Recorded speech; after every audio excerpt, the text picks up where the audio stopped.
Hetsika fanavotam-pirenena ho tanterahina eny Anosy ny 2 febroary ho avy izao.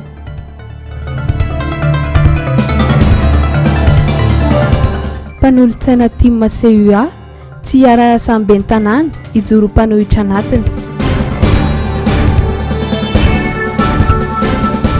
Madagasikara rava amin'ny fifampitokisana eo am-mpitondra sy ny vahoaka. Tsisy zavatra io eto Madagasikara ratsy ny fitondrana mihitsy no miova, hoy ny mpanao politika Jean-Louis Rakotombo. Na hikaroka hevitra sy vahaolana tahaka n'inona aza ireo sindika sy ireo mpanao politika ka amoaka fehi-kevitra omena ny mpitondra dia aza manantena zavatra ho tanteraka izany. Efa betsaka no lazaina teto ary efa betsaka no nambara fa samy mbola mizaka fahasahiranana sy didiny besandra ny rehetra, hoy ihany ny profesora Jean-Louis Rakotombo. Ny fanafodin'io dia tsisy afa-tsy ny fialan'ny fitondrana amin'izao fotoana izao, ary reto zavatra efatra reto ny tsy maintsy averiko ny mandeha indray tsy maintsy atao eto amin'ny firenena ity raha tiana ho tafavoaka ny firenena. Voalohany indrindra aloha manao redressement socio-économique, faharoa manarak'izay manao assainissement de la vie nationale. Ireo lotom-pitondrana rehetra dia tokony diovina eto amin'ny fitondrana ity, eto amin'ny firenena ity. Ireo zay nanao adalana rehetra teto amin'ny fitondrana teto amin'ny firenena ity tokony mijadra daholy mba hisin'le fiverenan'ny fitokisan'ny vahoaka amin'ny fitondrana. Fahatelo manarak'izay manao ny ataontsika hoe fametrahana ny fandriampahalemana manerana ny Madagasikara, ary ny farany dia indrindra dia manao refondation de notre république, satria le fitsipy-dalao rehetra mikasika ny démocratie eto dia fitsipy-dalao tsy mamely, système verrouillé no eto tsy ahafahana tena manao démocratie zany fa ady lava mifanompalava eto sika ka hiverina fa amin'izao taona arivo fahatelo zao tsy maintsy a Madagasikara intsony zany. Ka ny fialan'ny fitondrana aingana tsy maintsy, satria tsy azo aina intsony io situation io raha tsy izany hifamono eto sika, hifamono ary tena hifamono eto sika, ka tsy maintsy miala aingana ny fitondrana. Dia ireo zavatra efatra ireo no tanterahana eto amin'ny firenena ity. Zavapoana ny ezaka nataon'ireo ray aman-dreny tany aloha niady tamin'ny fanjanahantany ka nanafaka ny firenena ho an'ny taranaka. Ankehitriny dia atao samy ravoravo tanana ny rehetra, ho hatrany ity mpanao politika ity. Mamela ny hafan'ny goka imamy eto amin'ny fireneny fa ny malagasy tompo-tanindrazana mahantra fadiran'ovana eran-tany, ho hatrany ny fanamafisana. Ary eo ny ninanina ny antsoko antsika tanora, antsoko antsika ty amin'ny tafika indrindra ny tanora. Jereo ny olona any Afrika mandray andraikitra, jereo any Burkina Faso, any Mali, any Tchad, any Sénégal, any ino tisy teo Centrafrika, any Togo. Da kainy olona satria tsy mifanaraka amin'ny filan'ny firenena dia tsika veto dia sanatria tsika rery no ataoko hoe mahamenatr'olona mbola manaiky hoentin'ny marionnette. Nanamafy hatrany ity mpanao politika ity fa mila ny fijoroan'ny malagasy rehetra izao zava-misy izao. Tontolo efa tsy azo iainana intsony no misy eto Madagasikara. Betsaka no manomboka miteny irery eny an-dalana, mikorontana ny fiarahamonina manomboka ao an-tokantrano, mifandritaka sy mifamonina samy malagasy. Izany rehetra izany dia noho ny olana ara-pitantanana avokoa, na iza anamarina na iza itsipaka, ho hatrany ny profesora Rakotombo Jean-Louis.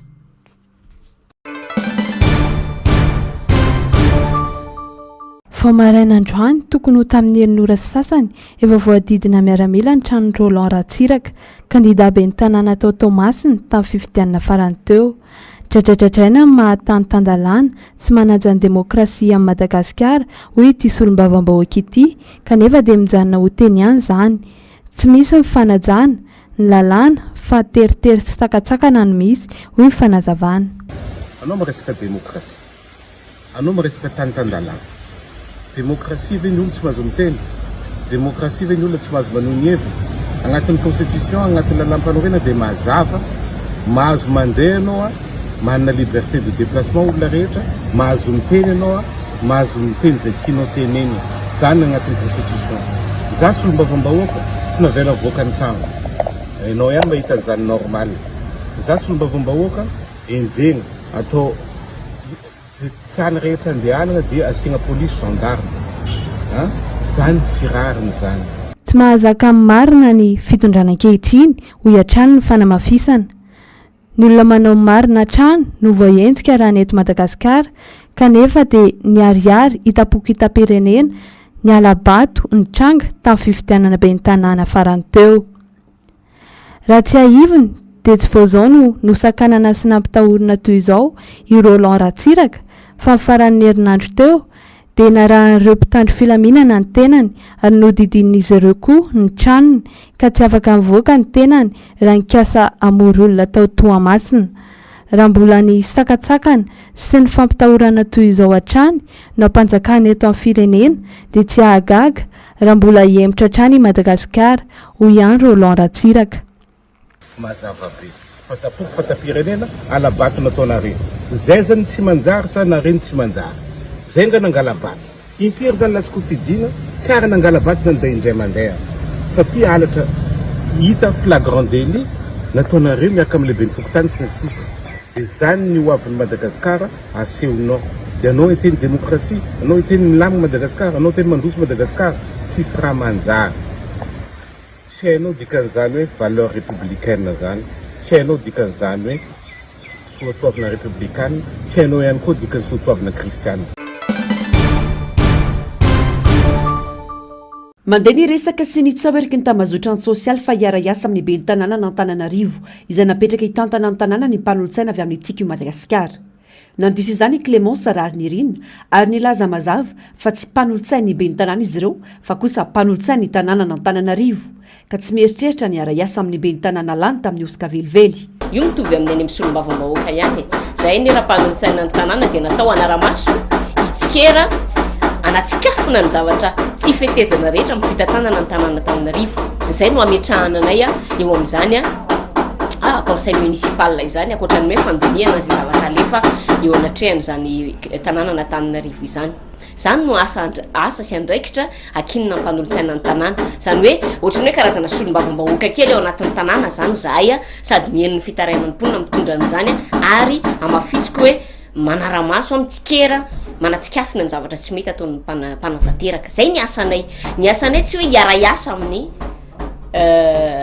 mpanatanteraka na ny hoe be ny tanàna ataoko anaty farangisosina satria zahay tsy mpanolotsaina ny be ny tanàna fa mpanolotsaina ny tanàna ary ny vahoaka no mety mametraka anay eo amin'izany andraikitra izany. Manana mpanolotsaina 20 ny tiky Madagasikara eo anivon'ny filan-kevitry ny munisipaly. Manana mpanolotsaina 7 ny avy amin'ny Titandrazana ary manana mpanolotsaina 3 ny avy amin'ny mouvement Gaskar. Mazava araka izany fa manana ny maro anisany mpanohitra ary afaka anova zavatra besaka mifanaraka amin'ny filan'ny mponina Antananarivo raha mitambatra. Hery lehibe ho an'ny fanoherana anatiny izany hoy ny fanamafisana. Raha izahay zany ny team Gaskar sy ny Titandrazana no tafaraka dia manana vato 30 zany zahay. Zany hoe raha izay salanisa zay zany raha izay isan'ny mpanolotsaina zay zany dia maro anisa zany ny mpanohitra eo anivon'ny conseil municipal ny tanàna Antananarivo. Vao maika zany zay zavatra zay tokony ho zava-dehibe ho amin'ilay fitondrana n'ilay fanoherana ao anatiny, ilay fanoherana ao anatin'ilay fanatanterana an'ilay sahako teo hoe fitsikerana, fijerena, fanarahamaso an'ny asa ataon'ny mpanatanteraka satria azadinoana fa io be ny tanàna ataoko anaty farangisosiny io ane dia efa nyteny melohany nanatanterana ny fifidianana fa azo ny tanàna fa izy ny rôle zay ny lendresahany teto rahatsaroantsika tsara ka zahay zany raha hiditra ao dia tsy anaiky an'izany hoe izy ny tompon'ny tanàna ka izy ny rôle fa ny vahoaka n'Antananarivo ny tompon'ny tanàna ary ny vahoaka ny tanàna n'Antananarivo ny rôle ka tokony amenana zany asiny amin'ny hoe tompona fahefana ny vahoaka n'Antananarivo izay. Tsy azo avelanao gabraraka sy ny daniny kibony izay efa fomba fiasa mahazatra hatramin'izay ny mpitantana ny tanàna n'Antananarivo fa mila ny fanoherana ijoro, anohitra ary anatsikafona ny tsy mety rehetra. Tsy maintsy hanao ny fomba rehetra menona ny toerana banga ka azony maro anisa ny mpitantana ny tanàna raha tsy mijoro ny fanoherana ho ary faniny eo anivon'ny filan-kevitry ny tanàna. Tsy maintsy ho fenondry zareo ny toerana banga ao anatin'izany filan-kevitra izany ary mazava ho azy tsy maintsy ho tanteraka amin'izay fotoana izay le hoe ho lasany zareo amin'izay le tena maro anisa ao anatin'ilay filan-kevitra munisipaly ary zay vao tena ho tonga amin'ilay fitenenana hoe anazy ireo ny tanàna dia izay tiany atao amin'izay ny ataony ny amin'izay fanapahan-kevitra rehetra tiano raisina sy tiany atao eto amin'ity tanànan'Antananarivo ity. Aoka tsy ho adinotsika fa teo aloha azy atao hoe maromaro ihany koa zay mpanohitra atao anatin'ny fialan-kevitra munisipaly kanefa dia jereo tsara le trezana natao ny fanapahan-kevitra tsy ampeverana sy fijerena tombontsoa manokana andry zareo nataony koa maiky ava fa hoe tena avela mandeha amin'ny autoroute izy malalaka ny lalany ao anatin' zany filan-kevitra munisipaly zany inona no hitranga eto amin'ity Antananarivo ity ny fidirana ao anatin'ny filan-kevitra munisipaly ny tanàn'Antananarivo ve de midika fa tapitra ny tolona farany eo ny tolona tsy any valiny zay zany de tsy pianay mazava foana ao anatin'ilay izy fa ny tolona de mitoy ary ny fitarainantsika vahoaka dia fantatray ao anatin' zany ny atrehantsika nyreny fifidianana be ny tanàna sy mpanolontsaina ireny fanolanana ny voka-pifidianana izay ny atrehantsika reny sy indrindrindrina fanolanana safiditsika. Sarotra ny tena isina fampandrosoana eto amin'ny tanàna n'Antananarivo ka tsy maintsy ijoroana anohizana rana mafisana ny tolona hoy Clémence Rary Nirina Androany. Efa hitapirofo mivaingana raha teo ny fampitehana nentin'ny volomboasary teto amin'ny fiadidinan'ny tanàna n'Antananarivo ary mbola lovaina ankehitriny. Tsy mahalala kosa ny vahoaka n'Antananarivo raha zany atao hoe fitatanana volomboasary zany teto amin'ity Antananarivo ity 5 taona angarangidina no nitantanan'ny ben'ny tanàna ny PDS volomboasary ny tanàna n'Antananarivo fa ny rahantsika nahita teto ny vokatra zany tsy nitondra fampandrosoana fitadiavam-bola tafahoatra ary nikaikaika tsy nisy tsy nikaikaika ny mponina Antananarivo ny amin'ny fangalana vola tafahoatra tamin'izy ireo atao anatin'izany fitantanana izany. Za zany de miteny ary mahitsy amin'ny mpanolontsaina ny tanàna hoe inona moa ny fampandrosoana ny tenaina amin'ny volomboasary raha toaka efa tsy nahavitan'izany izy ireo nandritra ny 5 taona kely ny finoka ao anatin'izay satria ny lokalokana hatramin'izay hoe mitovy loko ny ambony sy ambany ny mpitondra sy ny ao anivon'ny commune urbaine Antananarivo dikan'izay tokony androso ny tanàna Antananarivo de nefa nopolofony izy ireo tao anatin'ny 5 taona fa tsy marina velively izany nanamafy ny mpanolontsaina avy amin'ny tiko Madagasikara androany fa tsy hijanona ny tolona noerana sy tsy anekena ny fifidianana fenosoka sy alabato ary tsy fanaran-dalana maro.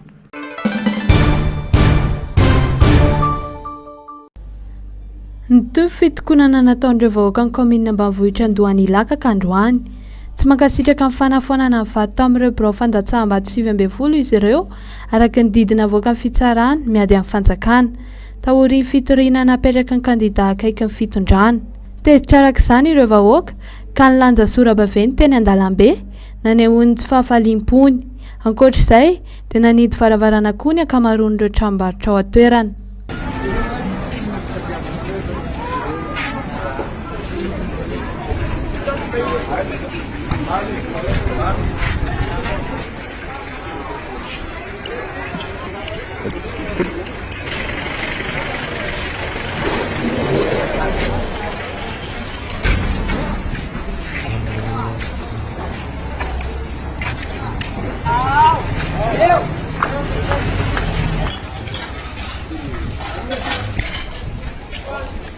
Manao antsoava amin'ireo tompon'andraikitra ireo vahoaka mba hijery akaiky ity raharaha ity ary hanaja ny zony sy ny safidiny. Ka zahay zany tena tsy magnaiky zahay bakona io ary ny marina mihitsy de mba mafy zay ny marina satria zahay tena mitomagny mihitsy zahay vehivavy amin'ny voalaka vala amin'ny folofoko bakaty merana ranirina zay zany mampitora anay zany vahoaka tena lany vahoaka ary mbela ny vato koa vato halasy mihitsy io fa tena vato zay zany no safidinay izy magataka anao zay monsieur le président mba tena hijery akaiky le tompoko hijery akaiky asa topo tena malahelo zahay jereo vahoaka maronisa nameraka ny tanananay satria mitady ny journay zahay apetraka ampenatananareo manao fahefana izay mo resaka de zahay tsy manao politika fa olotsotra ihany ary zahay vahoaka tsy tena ny vehivavy eto Andohany Ilaka de misômako. Raha nivokatra vonjy-maika anavoaka ny CENI mitarika amin'ny elanelam-bato 770 ny kandida tsy miankina laharana fahaefatra izay manana salanisa 50 faingo 70 isan-jato raha toka 730 faingo 30 isan-jato ny an'ny kandida mpanjakana. Nitory ny kandida mpanjakana rehefa nahita ny fahareseny. Vokatra izay fitoriana nataon'ny kandida mpanjakana izay namoaka didy manafoana ny vato amina birao fandatsaham-bato miisa 70 ny fitsarana amin'ny sahana ny ady atao amin'ny fanjakana tao Fianaratsoa. raha pitso alarobia moa no fantatra fa hamoaka ny vokatra ofisialy ny tafy ao fianaratsoa ihany. tsy niemitra tamin'ny fanapa-keviny didiavam-baolana narenana ny firenena ny HPM hery politika mitambatra ny amical des anciens CST sénateur de Madagascar na ny ACS ny fikambana ny membre antetezamita FMKT ary ny komity ombona ny mpiasa malagasy na ny KIM manoloana ny fanakatsakana natao azy ireo indro miataona ka tsy afaka nanatanteraka ny fikonan-doha iraisany rehetra. Mitontolona ary tsy maintsy tratra ny tanjona satria ny tombotsoa-pirenena sy ny malagasy tsy vaky volo no tandrovana. Ho tanterana ny 2 febroary ho avy izao ny fikonan-doha tsy hanosy raha ny vaovao azo. Mitombo hatrany kosa ireo resy lahatra amin'ny firosoana amin'izany manoloana ireo sakatsakana maro. Ny resaka rafitra zany ny hoe taraina ny olona rehetra satria hoe efa teo foana 20 taona zao ny ainantsika teto tsy hita mihitsy zany zay hoe mba mangirana mila jerevana hoe hafa mihitsy ny paikady amin'ny tendry mitoraka teny satria tsy ny resaka politika pure politika fotsiny mipetraka ao anatiny io fa lay resaka hoe sosialy sy ny toe-karena izay natao ambanin'ny zavatra hatramin'izay fa ny aina foana atao anatin'ilay triangle raha zay ny azo lazain'ny olona azy hoe petraka teto ny politika dia teto ambany teto ny manaraka fotsiny ny sosialy sy ny toe-karena dia hita hoe tsy naomby zany zay nandritra ny 20 taona dia zay mahatonga antsika manova azy amin'izao io hoe mitovy toerana zany hoe amin'izao paikady zao anaovana ny fikonan-doha io amoahana zay hoe inona no paikady mety ho amin'ny resaka politika dia inona ny ao anatin'ny sosialy dia inona ny toe-karena. Tsy hanavahana na n'iza na iza ny fikonan-doha. Mazava raha teo ny tanjona dia ny fikaroham-baolana manoloana ireo sehatra mikatso mampitondra fifaisana ny malagasy dia ny politika ny sosialy sy ny toe-karena. Tsy fampiandrasana ny fanavotam-pirenena fa mitaky asa tsy hitara ny fahavoazana efa misy ainana. Any ambadimbadika any andao tsisy akanavaka io tonga avadaolontsika indrindra ianao mahatsapa misy aditsy andraikitra hoentinao hoan'ny mpiasa izay ianao no ny solotena mpiasa ny syndika ilainao anatin'izay rehetrarehetra zay ny mpandraraha ilaina ihany koa tsika mpandraraha satria ny resaka toe-karena ny manapahizina toe-karena rehetra zany asaina amin'ny fotoana io dia afahantsika zany manao an'ilay fikonan-doha malaky satria rehefa avy eo rehefa mbola misy dingana zay mbola ho tanterahantsika fa mifantatry ny rehetra zany efa naseho tao anatin'ireny fotoana ireny dia ho an'ny eo amin'ny fanjakana moa zany tsisy zavatsy ny rehetra tsisy manakana ny hoe anatrika ianareo afaka tonga mitondra ny vahaolana anatin'izay satria nao amin'ny raha ohatra iziriziry fotsiny ny fanjakana hoe izy no mahita hoe mandroso ny firenena efa ny rehetra ny aty akoatranareo ihany zany mahita hoe mandroso ny firenena zao dia zay no mahatonga hoe mba tsotsiny eo amin'ny taranaka dia zay nitondrana n'izay vahaolana zay. Efa miaina anaty crise sosialy sy toe-karena ny firenena malagasy ary tandindo amin'ny crise politika ka antony tsy maintsy hanambarana ny hery ho ny avy amin'ny randrana sindikaly. Tsy misy efa-tsy ny fifampiresahana afana mampitovy fomba fijery sy mitondra hevitra iraisana no azona antoka ny hatrarana ny tanjony.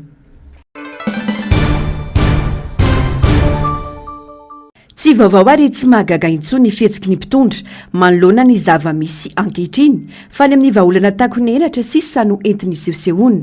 Porofon'izany ny fanomezana tampikarama tamtampoka ho an'ireo ampahany vitsy amin'ireo mpiasan'ny fahatseranana ny fiandohany herinandro teo. Betsaka ireo sehatra marary mila vahaolana sy tohana avy amin'ny fanjakana saingy tsy hita soritra izany. Santionana tokony atao lalam-pameahana ohatra ireo mpampianatra. Kanany amin'izao efa le manao fotsiny an'ilay atao hoe vahaolana takokenatra efa nataony zany tamin'ny resaka knaps le ray aman-dreny 20 taona miakatra efa natao zany amin'le resaka le fanomezana lay varivarika tsimbitsimbina etsy ireo le vola zarazaraina reny dia tsy sahatra mahagaga na eto ny vondrana ny sindikaly fa ny ambaranay fotsiny zany azam-piadiana ny mpiasa azam-piadiana ny mpiasa misy miasa be lavitra noho ireny koa mpampianatra zany mandeha 4 kilometatra mandeha mampianatra miaritra rano atsika miaritra ny taitaina isan'andro amin'ny resaka tsy fandriam-pahalemana alavitra any fa mbola zara fa tsy tonga akory ny 10 andro dia tapitra ny karamany dia mieritreritra avy ianao fa tsy miasa reny zay ny atonga ny milaza hoe zatao resaka vahaolana takokenatra ohatran'ireny le izy fa ndao apetraka le paikady mazava maharitra. Fanontaniana hafampetraka ihany koa ny famambola tsy toko tsy firohana sy tamtampoka matetika nataon'ny fanjakana izay tsy manaraka ny tela raha-mpamehana. Tsy vita ny koba kambava fa mitaky asa sy vahaolana mahitra ny fiainam-bahoaka. sakana voalohany amin'ny fampandrosoana ary mampiemitra ny firenena ny tsy fahafehezana ny fomba fitantanam-bola ankapobeny sy ny famoaham-bola manokana. Fa raha mijery ny lalàna izy tsy tany anatin'ny loi de finance aza tsy misy an'izany hoe inona ao anatin'ny loi de finance ary zany ny hoe afaka manao fizarana prime ohatran'ireny tsika zany zavatra zany hoe lasa efa io masy efa mahazatra amin'ny fanjakana amin'izao hoe eny am-pandehanana dia taitaitra tonga dia misy an'izao dia afaka amaoko an'izay fa tsy manaraka nylay hoe inona ny lalàna inona le fomba famoahana ny volam-panjakana zay ny mampimenimena tompona andraikitra manaraka nireny fitantanam-bola ny fanjakana ireny fa izy moa zany fa zay efa mahazatra amin'ny fanjakana dia zay no mahatonga hoe lasa vao maika mampikirosofahana antsika ny le tsy fanajana lalàna ohatran'izay dia manahirana be. Averina ny fifidianana be ny tanàna ho an'ny komina ambanivohitra Andohany Ilakaka araka ny didina avoaka ny fitsarana miady amin'ny fanjakana ao Fianaratsoa androany nandritra ny famoahana ny voka-pifidianana ofisialy. Ratseivina nitarika tany an-toerana tamin'ny elanelam-bato 770 ny kandidat tsy miankina Rakotonyirina Jean-Pierre nitondra ny laharana faha-4. Rehefa izany dia notorian'ny kandidat akaiky ny fanjakana ity kandidat tsy miankina ity. Vokany namoaka didy manafoana ny vato amina birao fandatsam-bato 740 amin'ireo 430 ano an-toerana ao anatina fokotany 510 ny taf ny alatsinainy lasa teo. Nanomboka ny alatsinainy teo moa dia naneho ny atezerana ireo mponina ao Andohany Lakaka nidina an-dalambe ny lanja sora-baventy izy ireo ary nanakatona ireo toeram-pivarotana. Rehefa namoaka ny voka-pifidianana ofisialy moa ny tafo androany dia nilaza fa verina ny fifidianana ho an'ny komina ambanivohitra Andohany Lakaka. Hoy teo ny toy nyity raharaha ity.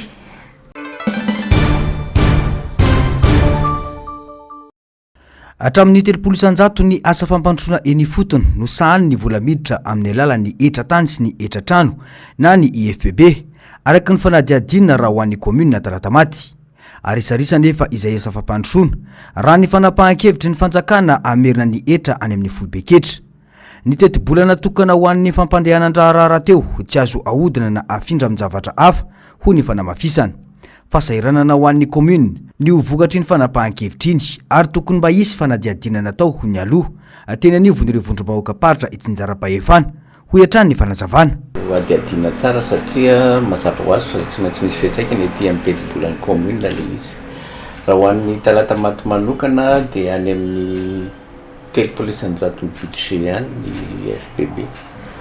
Dia hitanareo zany mazava ho azy raha mpangany izay ny teti-bola dia be da be ireo vinavina nasa sy ny zavatra tokony ho ataony tsy maintsy hojereny indray mandeha ngamba ny fanatanterana azy fanatanterahana azy hoe inona atao ny tokony azo janona inona ny zavatra tsy maintsy tokony atao dia araky ny fanontanianao teo dia be da be ny zavatra mety tsy ho vita sy indrindra milafy ny fampandrosoana ny investissement zay mieritreretina ho atao tsy maintsy ihany moa zany satria ny fonctionnement ny dépense obligatoire ny akabeazany tsy maintsy atao dia any amin'ny resaka tena fampandrosoana zany ny tena tsy maintsy misy hojerevana hoe izany tsy maintsy io zany.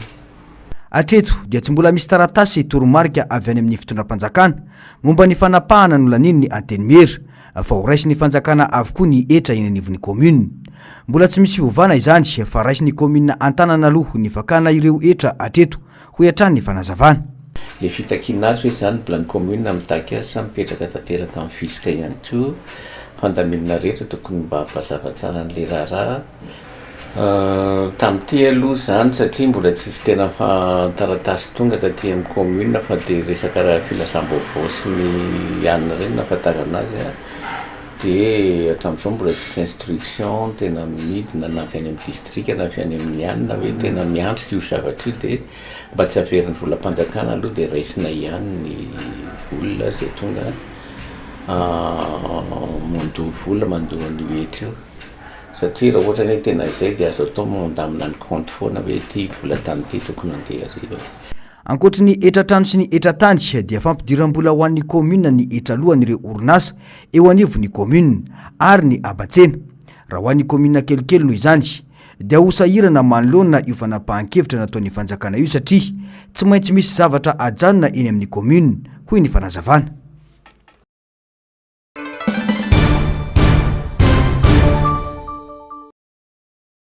Tsy misy resaka atreto ny momba ny sarandalana ho an'ny fiara fitateram-bahoaka na dia nidina aza ny vidintsoloka. Tsy nahitana fidinany ihany koa ireo vokatra sy entana ilaina amin'ny andavanandro amidy eny an-tsena. Ny azo antoka nefa dia aingana ny fiakarana ireo vidin-javatra ireo raha toka niakatra na hiakatra io vidintsoloka io. Mangina ny fanjakana, manoloana ny fanambakany samy malagasy. Tsy misy intsony ny fampitsinjovana fa samy kepoka izay mba ahazahoan-drirana kely ka afaka ampitomboana ny miditra any am-paosy. Misy zavatra tsy mazava ao, hoy ny solombavambahoaka Andriamampandry Totosoa. Rehefa mampidina ny vidina solika ny mpitondra dia tokony misy fidinany avy hatrany ny ara-pitsoniny ny vidim-piainana, na ny PPN io, na ny frais ny bus io, na ny frais ny taxe borosy régional na national. Fa resahana hoe mena nefa tsisy fiatraikany akory mivantana isa tokantrano, isa mbaravaran'ny olona le izy. Jereo nge rehefa miakatra zao ny solika eto Madagasikara, efa miakatra, vao miakatra androany raha-pitsoniny dia miakatra ny vidim-piainana sy ny frais eto Madagasikara. Dia zay zany ny mahatalanjona sy mahavaliana an'ilay tompom-pitondra izay moeraoera rehetra fotsiny milaza fa hoe midina kely izy, aiza zany ny fiatraikany izy, ampidino ny vidim-piainana izay zakany olona ny PPN fa aiza to tsisy fiatraikany kokory zany ao anatin'izay. Ka io zany dia amiko fandrempirebena ny sain'ny vahoaka io mba ahafahan'ny vahoaka zany tsy miroso amin'izay fatezerana izay fa dia amboamboarina dia afondray afaka roa volana io, telo volana, efa bolana dia tia eto efa ketsika dia ampiakarina indray io dia rehefa miakatra io dia eo ny eo ny ampisony dia mba ampiakarina indray le vidim-piainana. Nefa midina zao le izy amin'izao ny raha miakatra izy dia ampiakarina nefa ny karama tsy mihetsika akory, na ny karaman'ny mpiasa-mpanjakana io, ny karama ty amin'ny orinasa privé io. Tsy ny vidintsoloka ihany no andrasan'ny maro idina fa ny vidim-piainana amin'ny ankapobeny, hoy hatrany député Andriamampandry Totosoa. Tsara ny manamarika fa isan'ny fepetra notakiany tahirim-bola iraisam-pirenena azahoan'ny Madagasikara ny fampindramam-bola facilité élargie de crédit na ny FEC mitetina 3.3 tapitrisa dolara sy ny fonds pour la résilience et durabilité na ny FRD izay mitetina 2.3 tapitrisa dolara isika ny fanitsina ny vidintsoloka araka ny zavamisy eo amin'ny tsena iraisam-pirenena. Hatreto aloha mbola tsy mivoaka ny ampahany faharoa amin'ireo findramam-bola ireo noho ny tsy fampiarany Madagasikara ireo fepetra notakiany FMI izay tokony efa natomboka tamin'ny 9 volana faharoa ho an'ny taona 2024.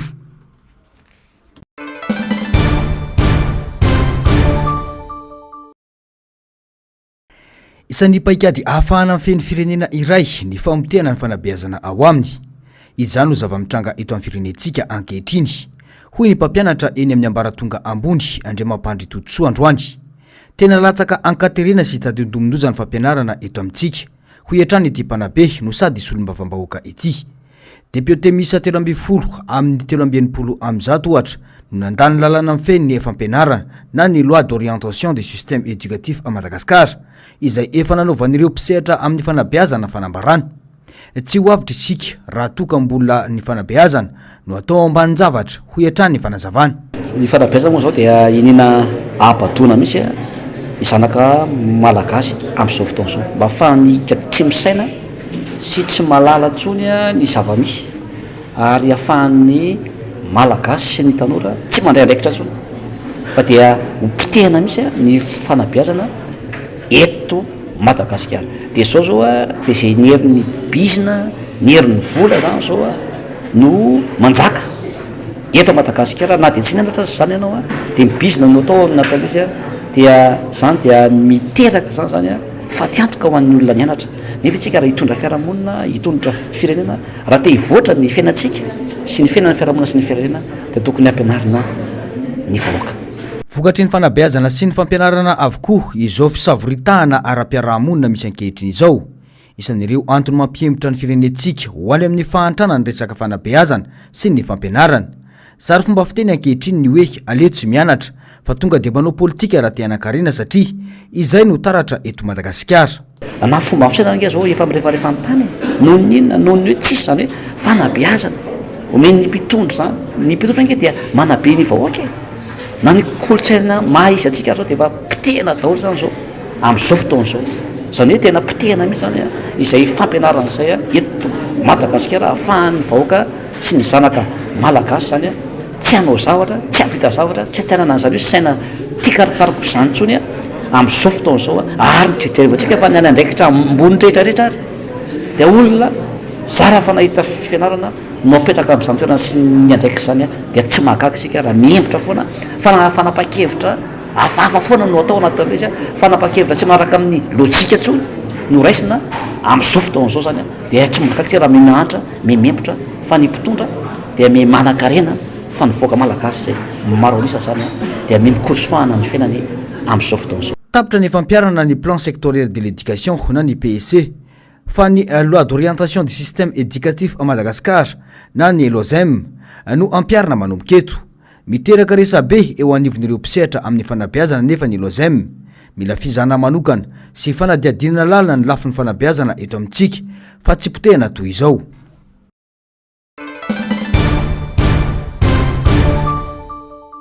Rava ny fifampitokisana eo amin'ireo tompona andraikitry ny raharam-panjakana samihafa sy ny vahoaka tompon'ny asana sy ny fiandrianam-pirenena hoy ny vovonana sera ivondronan'ireo ray aman-dreny eto amin'ny firenena raha nanao fanambarana. Mila fisitrahana sy fanasitranana ny firenena hitondra fiovana mahery vaika miantraika amin'ny sambatan'olona ary mahenika ny lafiny rehetra eo amin'ny fiarahamonina. Maniry ny sera fa tsy amboadidy ireo tompona andraikitra isan-tokony ampanjary ny fanantenana mitsiry tao arininy ireny antso fanairana natao ireny. Ny atsanginy hoary ny firenena no ny lokalokan'ny sera ka tsy ho fampandriana drisa ireny rehetra ireny. Manameloka ny zavaniseho nakasika ny fanisambato nivoaka tamin'ny fafaniseny iny sera izay nandrava ny fifampitokisana eo amin'ny vahoaka sy ny mpitondra raha ny fanambarana navoakan'izy ireo androany. Toadiny fa ny feon'ny vahoaka dia feon'Andriamanitra ho hiatrany ny fanazavana. Vonina arak'izany ny sera raha nambaran'izy ireo ny tarika ny lalana izorana ho any amin'ny fisitrahana sy fanasitranana ny firenena. Voalaza fa efa mipetraka ny fenitra sy ny paika ary ny fitaovana ahitao arakajy mirindra ka ho azavaina tsy ho ela. Isan'ireo nanao sy ny fanambarana io moa ny profesora Raymond Ranjeva, ireo filohan'ny anteny miera teo aloha Ramampy Marie Zenaïde, Razanamaso Christine, ny Jeneraly Ramakavelo sy ny maro hafa.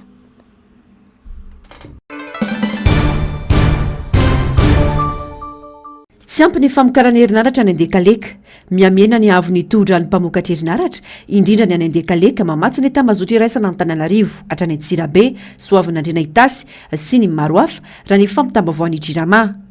Tsy ampy indrairaka izany vokatra tsy nizaraina amin'ny mpanjifa ka voatery tsy maintsy atao ny fanapahana herinaratra mifandimby mandritra ny ora 3 isaky ny fanapahana manomboka ho maly raha ny fanamafisana.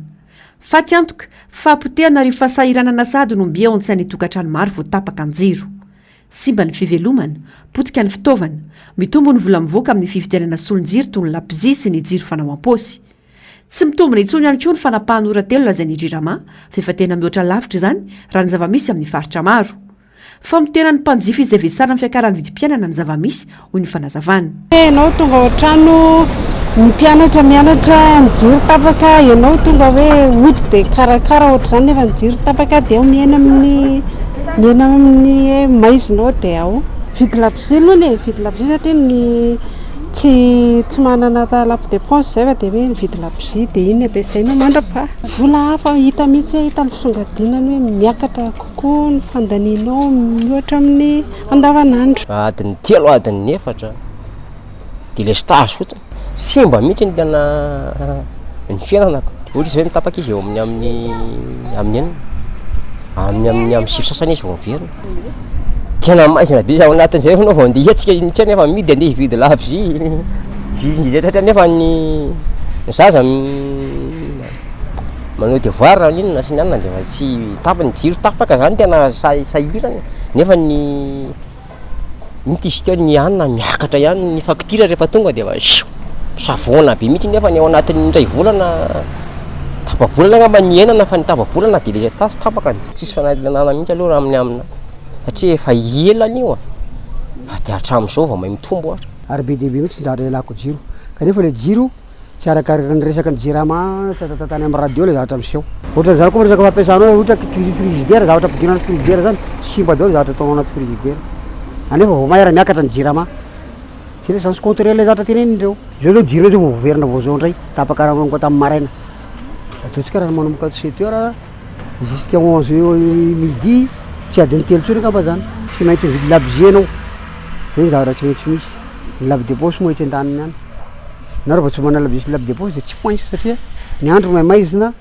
ianao raha vao mivoaka koa sara misy ankizy raha mandeha ohatra zao ohatra ny hafa le olona manana WC anaty trano ohatra ny ene moa WC ty ivela de tsy misy mitondra lave de poche mividina pile etsy fa manaintaina mividy penina miakatra se miakatra fa tsy memidina vainga zao fa manomboka 6000 kelikely io lasa 10000 le problème misy zany aony misy DG misy directeur misy inona izy ty misy lehibe farany ambony ao raha manana fikarakarana lehibe afaka manara-maso an'le asany jirama tokony verina normal tsara le jirama ohatra ny taloha.